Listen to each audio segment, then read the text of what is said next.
మహాగణాధిపతయే నమః. మహాసరస్వత్యే నమః. శ్రీవాడగురవే నమః.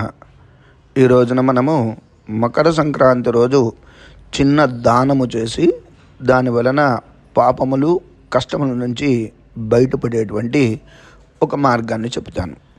ఎవరైనా సరే మకర సంక్రమణం రోజు అంటే 15వ తారీఖు నాడు ఉదయాన్నే స్నానం చేసి పాలు, పెరుగు మరియు బూడిది గుమ్మడికాయ, ఇంటి బయట కట్టేటువంటి గుమ్మడికాయ ఉంటుంది.